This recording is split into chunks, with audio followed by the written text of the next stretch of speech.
নমস্কার বন্ধুরা, শহরবাসীর এখন সবচেয়ে বড় প্রশ্ন হলো কবে থেকে সল্টলেক থেকে হাওড়া ময়দান পর্যন্ত পূর্ণাঙ্গ রেল পরিষেবা পাওয়া যাবে।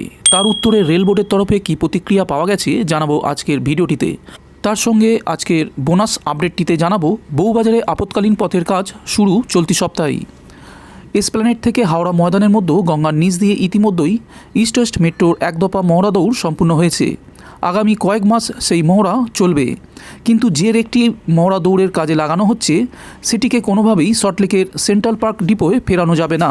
কোনো সমস্যা দেখা দিলে হাওড়া ময়দান স্টেশনে রেক দাঁড় করিয়েই প্রয়োজনীয় কাজ সারতে হবে। তার কারণ বউবাজারের জোড়া টানেল বোরিং মেশিন বার করার জন্য যে চৌবাচ্চা খোঁড়া হয়েছিল সেটির গা ঘেঁষে একটি বিশেষ পথ তৈরির কাজ শুরু হচ্ছে আর কিছুদিনের মধ্যেই।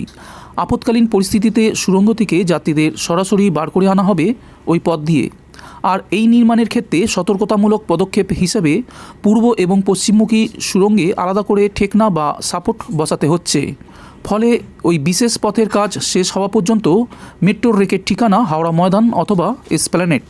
সূত্রের খবর, ভারত আর্থ মুভার্স লিমিটেডের সাহায্য নিয়ে ইতিমধ্যেই হাওড়া ময়দান স্টেশনে রক্ষণাবেক্ষণের কাজের প্রয়োজনীয় পরিকাঠামো তৈরি করা হয়েছে। এর পাশাপাশি বউবাজারের আপৎকালীন পরিস্থিতিতে যাত্রীদের উদ্ধার করার জন্য যে ইভাকুয়েশন শ্যাফট তৈরি করা হচ্ছে তার ক্ষেত্রেও নিতে হয়েছে বিশেষ সতর্কতা। তবে মেট্রোর আধিকারিকরা মনে করছেন ওই পথ তৈরির কাজ মিটে গেলে শিয়ালদা এবং এসপ্ল্যানেডের মধ্যে জোড়া সুড়ঙ্গ খুলে দেওয়ার ক্ষেত্রে অনেকটাই এগোনো যাবে। ইস্ট ওয়েস্ট মেট্রো সূত্রের খবর, আপৎকালীন পরিস্থিতিতে যাত্রীদের উদ্ধার করার জন্য জোড়া সুড়ঙ্গের মধ্যে নির্দিষ্ট দূরত্বে সংযোগকারী পথ অর্থাৎ ক্রস প্যাসেজ আছে, যে পথ দিয়ে এক সুড়ঙ্গ থেকে পাশের সুড়ঙ্গে আসা যায়। শিয়ালদা থেকে এসপ্ল্যানেডের মধ্যে এমন 8টি পথ তৈরি করার কথা ছিল, তার মধ্যে এসপ্ল্যানেড থেকে বউবাজারের মধ্যে 4টি সংযোগকারী পথ তৈরি হয়ে গিয়েছে। কিন্তু শিয়ালদা স্টেশন থেকে বউবাজারের বিপত্তিস্থলের মধ্যে যে 3টি সংযোগকারী পথ তৈরি করার কথা ছিল তা বাতিল করতে হয়েছে বউবাজারের মাটির খামখেয়ালি চরিত্রের জন্য। বন্ধুরা, এর পরের আপডেটটি হলো সল্টলেক থেকে হাওড়া ময়দান পূর্ণাঙ্গ রেল পরিষেবা সংক্রান্ত। দিন চারেক আগেই গঙ্গার নিচ দিয়ে সফলভাবে শুরু হয়েছে ইস্ট ওয়েস্ট মেট্রোর rake movement test run.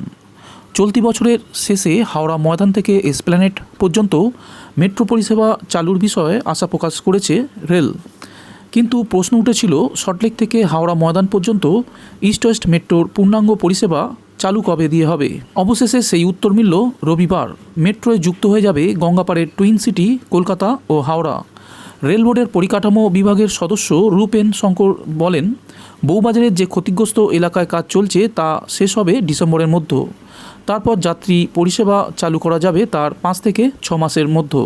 East West মেট্রোর সেক্টর 5 থেকে শিয়ালদা পর্যন্ত ইতিমধ্যেই মেট্রো পরিষেবা শুরু হয়েছে। অন্যদিকে চলতি বছরের শেষে এসপ্ল্যানেড থেকে হাওড়া ময়দান পর্যন্ত পরিষেবা শুরুর বিষয়ে আশাবাদী মেট্রো কর্তৃপক্ষ।